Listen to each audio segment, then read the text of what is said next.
Assalamualaikum warahmatullahi wabarakatuh.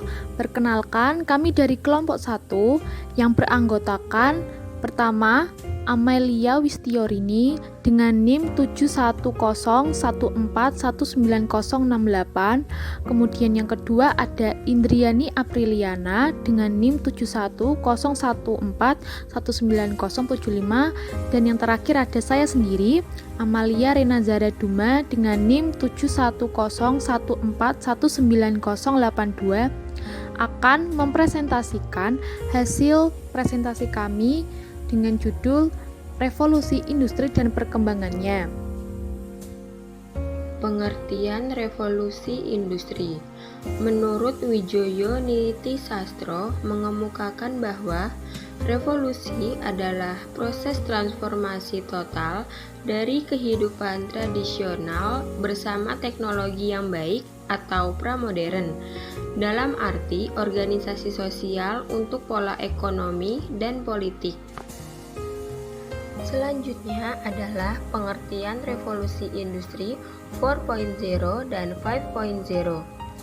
Revolusi industri 4.0 merupakan revolusi industri yang sedang berkembang dan populer saat ini. Istilah revolusi industri 4.0 secara resmi lahir pada tahun 2011 saat diselenggarakan Hannover Fair di Jerman. Tujuan industri 4.0 adalah untuk membangun dan mengendalikan sistem atau organisasi dengan cara yang cerdas.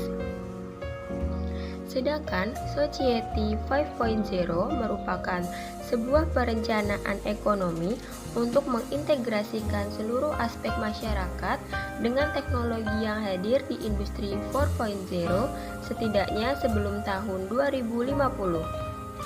Fokus Society 5.0 diarahkan pada 5 aspek fundamental di Jepang, yaitu jaminan kesehatan pada populasi yang menua, revolusi dalam aspek mobilitas, penciptaan teknologi rantai pasok generasi baru, infrastruktur yang terintegrasi dengan teknologi mumpuni, dan pemanfaatan teknologi vintage.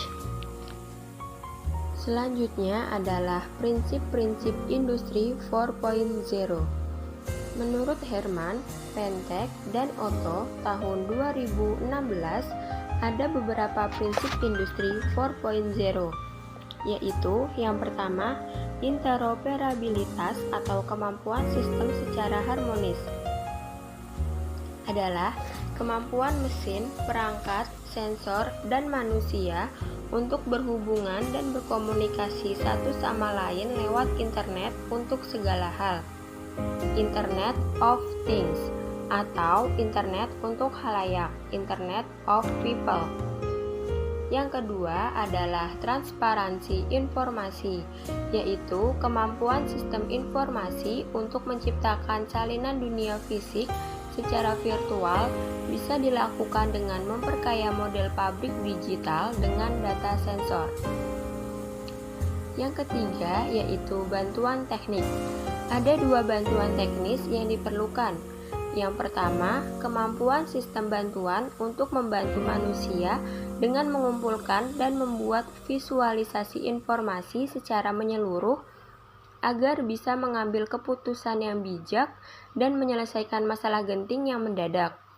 Dan yang kedua, kemampuan sistem siberfisik untuk membantu manusia secara fisik ketika menghadapi dan melakukan serangkaian tugas yang terlalu berat, tidak menyenangkan atau tidak aman bagi manusia.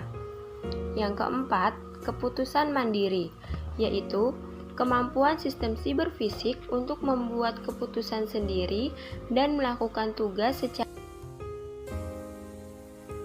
Ciri-ciri umum revolusi industri 4.0 ada 5. Yang pertama, online teknologi. Online teknologi mengakomodasi segala bentuk layanan dan transaksi melalui online. Yang kedua, ada Internet of Things atau IoT. Adalah internet untuk segala. Internet untuk segala memiliki kemampuan dalam menyambungkan dan memudahkan proses komunikasi antara mesin, perangkat, sensor, dan manusia melalui jaringan internet.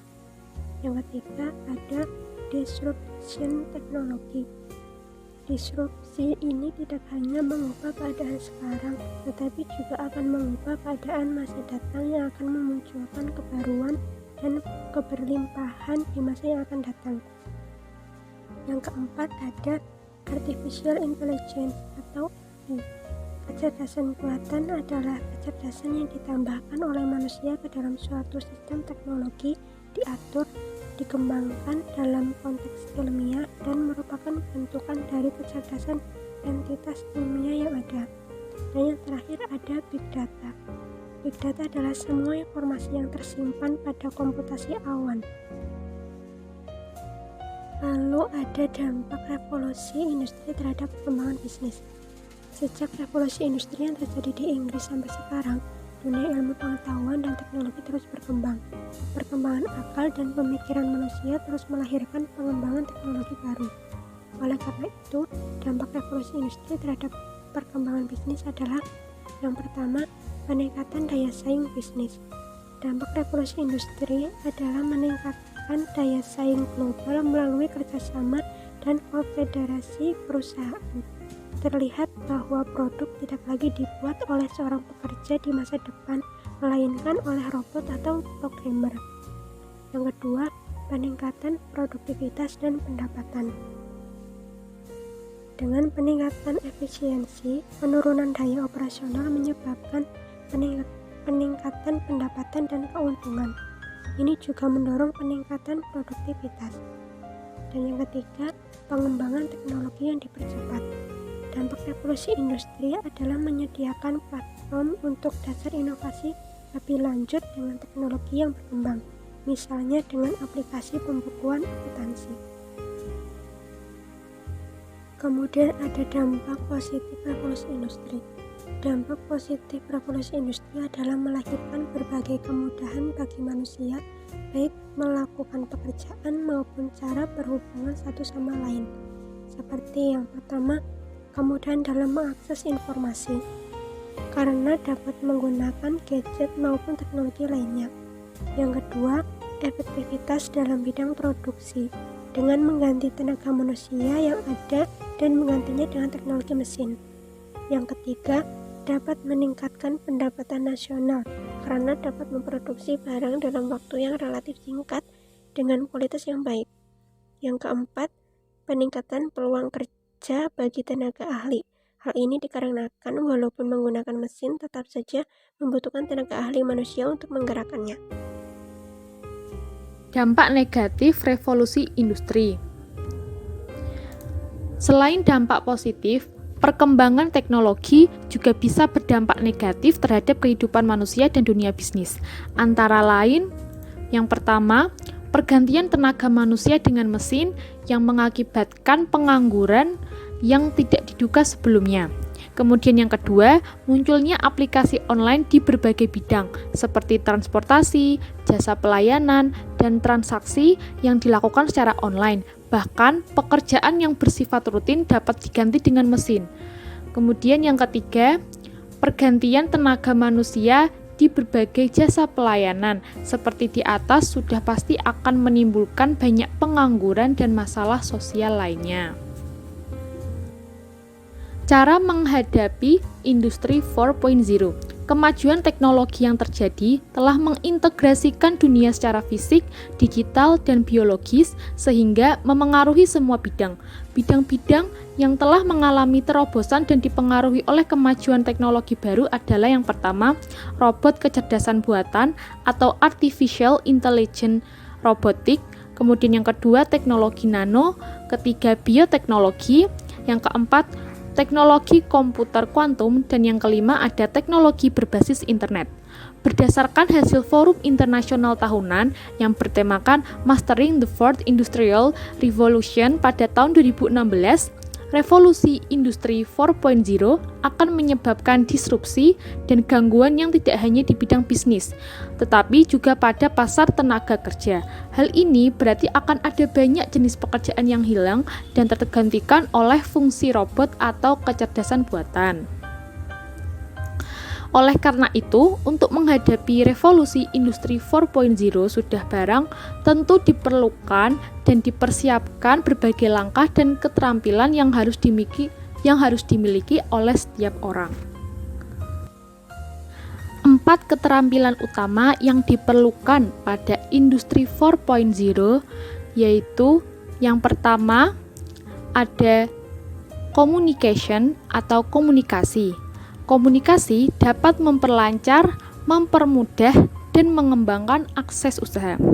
Kemudian yang kedua ada kolaboratif atau kolaborasi. Kolaboratif artinya kemampuan berkolaborasi, bekerja sama, bermitra, membuat jejaring atau networking, dan saling bersinergi menyatukan potensi Anda dengan potensi orang lain demi tujuan tertentu. Kemudian yang ketiga ada critical thinking and problem solving atau berpikir kritis dan memberikan solusi.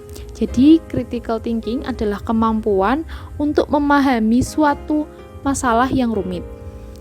Kemudian yang terakhir ada creativity and innovation, kreatif dan inovasi. Menurut Theodore Levitt, kreativitas adalah suatu kemampuan seseorang dalam berpikir untuk menghasilkan ide, gagasan, atau mimpi untuk menciptakan sesuatu yang baru, atau bisa dikenal dengan creativity is thinking new things, menurut Zimmer 1966. Kemudian inovasi adalah melakukan sesuatu yang baru, atau innovation is doing new things, untuk menciptakan sesuatu yang baru dan berbeda, create new things and different. Sementara itu, ada juga 10 keterampilan yang dibutuhkan dalam menghadapi industri 4.0. Yang pertama, ada complex problem solving.